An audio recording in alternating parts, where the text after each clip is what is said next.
Big boss Kannada season 12 show ಮುಗಿದು ಹಲವು ದಿನಗಳು ಕಳೆದಿದ್ರೂ ಕೂಡ ಸ್ಪರ್ಧಿಗಳ ಹವಾ ಕಡಿಮೆ ಆಗಿಲ್ಲ. ಹಲವು ಕಾರ್ಯಕ್ರಮಗಳಿಗೆ ಅವರು ಅತಿಥಿಗಳಾಗಿ ತೆರಳುತ್ತಾ ಇದ್ದಾರೆ. ಮಂಡ್ಯದಲ್ಲಿ ಹಯಗ್ರೀವ ಸಿನಿಮಾದ ಟ್ರೈಲರ್ ಲಾಂಚ್ ಕಾರ್ಯಕ್ರಮ ನಡೆದಿದೆ. ಆ ವೇದಿಕೆಯಲ್ಲಿ ಅಶ್ವಿನಿ ಗೌಡ ಮತ್ತು ಗಿಲ್ಲಿ ನಟ ಅವರನ್ನು ಒಟ್ಟಿಗೆ ಕಾಣಿಸಿಕೊಂಡಿದ್ದಾರೆ. ಈಗ ನಮ್ಮ ಅತ್ತೆ ಮಗಳು ಮಾತನಾಡುತ್ತಾರೆ ಎಂದು ಗಿಲ್ಲಿ ನಟ ಅವರು ಅಶ್ವಿನಿಯ ಕಾಲೆಳೆದರು. ಬಿಗ್ ಬಾಸ್ ಬಳಿಕ ಮೊದಲ ಬಾರಿ ಮಾವನ ಮಗನ ಜೊತೆ ವೇದಿಕೆ ಹಂಚಿಕೊಳ್ಳುತ್ತಾ ಇದ್ದೇನೆ, ಖುಷಿ ಆಗ್ತಿದೆ. ಹಯಗ್ರೀವ ಸಿನಿಮಾಗೆ ನಿಮ್ಮೆಲ್ಲರ ಪ್ರೀತಿಯ ಆಶೀರ್ವಾದ ಇರಲಿ ಎಂದು ಅಶ್ವಿನಿ ಗೌಡ ಅವರು ಹೇಳಿದರು. ಇನ್ನು ಮಂಡ್ಯ ಜನರ ಪ್ರೀತಿಗೆ ಗಿಲ್ಲಿ ನಟ ಅವರು ಧನ್ಯವಾದ ತಿಳಿಸಿದರು. ಟ್ರೈಲರ್ ಬಿಡುಗಡೆ ಕಾರ್ಯಕ್ರಮದ ವೇಳೆ ಮಳೆ ಬಂದಿದ್ದು ಅದನ್ನು ಶುಭ ಸೂಚನೆ ಎಂದು ಅವರು ಹೇಳಿದ್ದಾರೆ. Big boss Kannada season 12 show ಮುಗಿದು ಹಲವು ದಿನಗಳು ಕಳೆದಿದ್ರೂ ಕೂಡ ಸ್ಪರ್ಧಿಗಳ ಹವಾ ಕಡಿಮೆ ಆಗಿಲ್ಲ. ಹಲವು ಕಾರ್ಯಕ್ರಮಗಳಿಗೆ ಅವರು ಅತಿಥಿಗಳಾಗಿ ತೆರಳುತ್ತಾ ಇದ್ದಾರೆ. ಮಂಡ್ಯದಲ್ಲಿ ಹಯಗ್ರೀವ ಸಿನಿಮಾದ ಟ್ರೈಲರ್ ಲಾಂಚ್ ಕಾರ್ಯಕ್ರಮ ನಡೆದಿದೆ. ಆ ವೇದಿಕೆಯಲ್ಲಿ ಅಶ್ವಿನಿ ಗೌಡ ಮತ್ತು ಗಿಲ್ಲಿ ನಟ ಅವರನ್ನು ಒಟ್ಟಿಗೆ ಕಾಣಿಸಿಕೊಂಡಿದ್ದಾರೆ. ಈಗ ನಮ್ಮ ಅತ್ತೆ ಮಗಳು ಮಾತನಾಡುತ್ತಾರೆ ಎಂದು ಗಿಲ್ಲಿ ನಟ ಅವರು ಅಶ್ವಿನಿಯ ಕಾಲೆಳೆದರು. ಬಿಗ್ ಬಾಸ್ ಬಳಿಕ ಮೊದಲ ಬಾರಿ ಮಾವನ ಮಗನ ಜೊತೆ ವೇದಿಕೆ ಹಂಚಿಕೊಳ್ಳುತ್ತಾ ಇದ್ದೇನೆ, ಖುಷಿ ಆಗ್ತಿದೆ. ಹಯಗ್ರೀವ ಸಿನಿಮಾಗೆ ನಿಮ್ಮೆಲ್ಲರ ಪ್ರೀತಿಯ ಆಶೀರ್ವಾದ ಇರಲಿ ಎಂದು ಅಶ್ವಿನಿ ಗೌಡ ಅವರು ಹೇಳಿದರು. ಇನ್ನು ಮಂಡ್ಯ ಜನರ ಪ್ರೀತಿಗೆ ಗಿಲ್ಲಿ ನಟ ಅವರು ಧನ್ಯವಾದ ತಿಳಿಸಿದರು. ಟ್ರೈಲರ್ ಬಿಡುಗಡೆ ಕಾರ್ಯಕ್ರಮದ ವೇಳೆ ಮಳೆ ಬಂದಿದ್ದು ಅದನ್ನು ಶುಭ ಸೂಚನೆ ಎಂದು ಅವರು ಹೇಳಿದ್ದಾರೆ.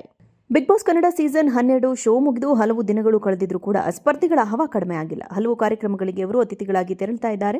ಮಂಡ್ಯದಲ್ಲಿ ಹಯಗ್ರೀವ ಸಿನಿಮಾದ ಟ್ರೈಲರ್ ಲಾಂಚ್ ಕಾರ್ಯಕ್ರಮ ನಡೆದಿದೆ. ಆ ವೇದಿಕೆಯಲ್ಲಿ ಅಶ್ವಿನಿ ಗೌಡ ಮತ್ತು ಗಿಲ್ಲಿ ನಟ ಅವರನ್ನು ಒಟ್ಟಿಗೆ ಕಾಣಿಸಿಕೊಂಡಿದ್ದಾರೆ. ಈಗ ನಮ್ಮ ಅತ್ತೆ ಮಗಳು ಮಾತನಾಡುತ್ತಾರೆ ಎಂದು ಗಿಲ್ಲಿ ನಟ ಅವರು ಅಶ್ವಿನಿಯ ಕಾಲೆಳೆದರು. ಬಿಗ್ ಬಾಸ್ ಬಳಿಕ ಮೊದಲ ಬಾರಿ ಮಾವನ ಮಗನ ಜೊತೆ ವೇದಿಕೆ ಹಂಚಿಕೊಳ್ಳುತ್ತಾ ಇದ್ದೇನೆ, ಖುಷಿ ಆಗ್ತಿದೆ. ಹಯಗ್ರೀವ ಸಿನಿಮಾಗೆ ನಿಮ್ಮೆಲ್ಲರ ಪ್ರೀತಿಯ ಆಶೀರ್ವಾದ ಇರಲಿ ಎಂದು ಅಶ್ವಿನಿ ಗೌಡ ಅವರು ಹೇಳಿದರು.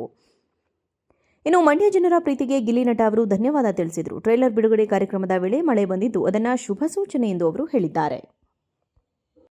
Big boss Kannada season 12 show ಮುಗಿದು ಹಲವು ದಿನಗಳು ಕಳೆದಿದ್ರೂ ಕೂಡ ಸ್ಪರ್ಧಿಗಳ ಹವಾ ಕಡಿಮೆ ಆಗಿಲ್ಲ. ಹಲವು ಕಾರ್ಯಕ್ರಮಗಳಿಗೆ ಅವರು ಅತಿಥಿಗಳಾಗಿ ತೆರಳುತ್ತಾ ಇದ್ದಾರೆ. ಮಂಡ್ಯದಲ್ಲಿ ಹಯಗ್ರೀವ ಸಿನಿಮಾದ ಟ್ರೈಲರ್ ಲಾಂಚ್ ಕಾರ್ಯಕ್ರಮ ನಡೆದಿದೆ. ಆ ವೇದಿಕೆಯಲ್ಲಿ ಅಶ್ವಿನಿ ಗೌಡ ಮತ್ತು ಗಿಲ್ಲಿ ನಟ ಅವರನ್ನು ಒಟ್ಟಿಗೆ ಕಾಣಿಸಿಕೊಂಡಿದ್ದಾರೆ. ಈಗ ನಮ್ಮ ಅತ್ತೆ ಮಗಳು ಮಾತನಾಡುತ್ತಾರೆ ಎಂದು ಗಿಲ್ಲಿ ನಟ ಅವರು ಅಶ್ವಿನಿಯ ಕಾಲೆಳೆದರು. ಬಿಗ್ ಬಾಸ್ ಬಳಿಕ ಮೊದಲ ಬಾರಿ ಮಾವನ ಮಗನ ಜೊತೆ ವೇದಿಕೆ ಹಂಚಿಕೊಳ್ಳುತ್ತಾ ಇದ್ದೇನೆ, ಖುಷಿ ಆಗ್ತಿದೆ. ಹಯಗ್ರೀವ ಸಿನಿಮಾಗೆ ನಿಮ್ಮೆಲ್ಲರ ಪ್ರೀತಿಯ ಆಶೀರ್ವಾದ ಇರಲಿ ಎಂದು ಅಶ್ವಿನಿ ಗೌಡ ಅವರು ಹೇಳಿದರು. ಇನ್ನು ಮಂಡ್ಯ ಜನರ ಪ್ರೀತಿಗೆ ಗಿಲ್ಲಿ ನಟ ಅವರು ಧನ್ಯವಾದ ತಿಳಿಸಿದರು. ಟ್ರೈಲರ್ ಬಿಡುಗಡೆ ಕಾರ್ಯಕ್ರಮದ ವೇಳೆ ಮಳೆ ಬಂದಿದ್ದು ಅದನ್ನು ಶುಭ ಸೂಚನೆ ಎಂದು ಅವರು ಹೇಳಿದ್ದಾರೆ. Big boss Kannada season 12 show ಮುಗಿದು ಹಲವು ದಿನಗಳು ಕಳೆದಿದ್ರೂ ಕೂಡ ಸ್ಪರ್ಧಿಗಳ ಹವಾ ಕಡಿಮೆ ಆಗಿಲ್ಲ. ಹಲವು ಕಾರ್ಯಕ್ರಮಗಳಿಗೆ ಅವರು ಅತಿಥಿಗಳಾಗಿ ತೆರಳುತ್ತಾ ಇದ್ದಾರೆ. ಮಂಡ್ಯದಲ್ಲಿ ಹಯಗ್ರೀವ ಸಿನಿಮಾದ ಟ್ರೈಲರ್ ಲಾಂಚ್ ಕಾರ್ಯಕ್ರಮ ನಡೆದಿದೆ. ಆ ವೇದಿಕೆಯಲ್ಲಿ ಅಶ್ವಿನಿ ಗೌಡ ಮತ್ತು ಗಿಲ್ಲಿ ನಟ ಅವರನ್ನು ಒಟ್ಟಿಗೆ ಕಾಣಿಸಿಕೊಂಡಿದ್ದಾರೆ. ಈಗ ನಮ್ಮ ಅತ್ತೆ ಮಗಳು ಮಾತನಾಡುತ್ತಾರೆ ಎಂದು ಗಿಲ್ಲಿ ನಟ ಅವರು ಅಶ್ವಿನಿಯ ಕಾಲೆಳೆದರು. ಬಿಗ್ ಬಾಸ್ ಬಳಿಕ ಮೊದಲ ಬಾರಿ ಮಾವನ ಮಗನ ಜೊತೆ ವೇದಿಕೆ ಹಂಚಿಕೊಳ್ಳುತ್ತಾ ಇದ್ದೇನೆ, ಖುಷಿ ಆಗ್ತಿದೆ. ಹಯಗ್ರೀವ ಸಿನಿಮಾಗೆ ನಿಮ್ಮೆಲ್ಲರ ಪ್ರೀತಿಯ ಆಶೀರ್ವಾದ ಇರಲಿ ಎಂದು ಅಶ್ವಿನಿ ಗೌಡ ಅವರು ಹೇಳಿದರು. ಇನ್ನು ಮಂಡ್ಯ ಜನರ ಪ್ರೀತಿಗೆ ಗಿಲ್ಲಿ ನಟ ಅವರು ಧನ್ಯವಾದ ತಿಳಿಸಿದರು. ಟ್ರೈಲರ್ ಬಿಡುಗಡೆ ಕಾರ್ಯಕ್ರಮದ ವೇಳೆ ಮಳೆ ಬಂದಿದ್ದು ಅದನ್ನು ಶುಭ ಸೂಚನೆ ಎಂದು ಅವರು ಹೇಳಿದ್ದಾರೆ. Big boss Kannada season 12 show ಮುಗಿದು ಹಲವು ದಿನಗಳು ಕಳೆದಿದ್ರೂ ಕೂಡ ಸ್ಪರ್ಧಿಗಳ ಹವಾ ಕಡಿಮೆ ಆಗಿಲ್ಲ. ಹಲವು ಕಾರ್ಯಕ್ರಮಗಳಿಗೆ ಅವರು ಅತಿಥಿಗಳಾಗಿ ತೆರಳುತ್ತಾ ಇದ್ದಾರೆ. ಮಂಡ್ಯದಲ್ಲಿ ಹಯಗ್ರೀವ ಸಿನಿಮಾದ ಟ್ರೈಲರ್ ಲಾಂಚ್ ಕಾರ್ಯಕ್ರಮ ನಡೆದಿದೆ.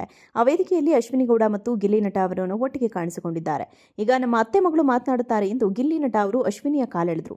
ಬಿಗ್ ಬಾಸ್ ಬಳಿಕ ಮೊದಲ ಬಾರಿ ಮಾವನ ಮಗನ ಜೊತೆ ವೇದಿಕೆ ಹಂಚಿಕೊಳ್ಳುತ್ತಾ ಇದ್ದೇನೆ, ಖುಷಿ ಆಗ್ತಿದೆ. ಹಯಗ್ರೀವ ಸಿನಿಮಾಗೆ ನಿಮ್ಮೆಲ್ಲರ ಪ್ರೀತಿಯ ಆಶೀರ್ವಾದ ಇರಲಿ ಎಂದು ಅಶ್ವಿನಿ ಗೌಡ ಅವರು ಹೇಳಿದರು. ಇನ್ನು ಮಂಡ್ಯ ಜನರ ಪ್ರೀತಿಗೆ ಗಿಲ್ಲಿ ನಟ ಅವರು ಧನ್ಯವಾದ ತಿಳಿಸಿದರು. ಟ್ರೈಲರ್ ಬಿಡುಗಡೆ ಕಾರ್ಯಕ್ರಮದ ವೇಳೆ ಮಳೆ ಬಂದಿದ್ದು ಅದನ್ನು ಶುಭ ಸೂಚನೆ ಎಂದು ಅವರು ಹೇಳಿದ್ದಾರೆ.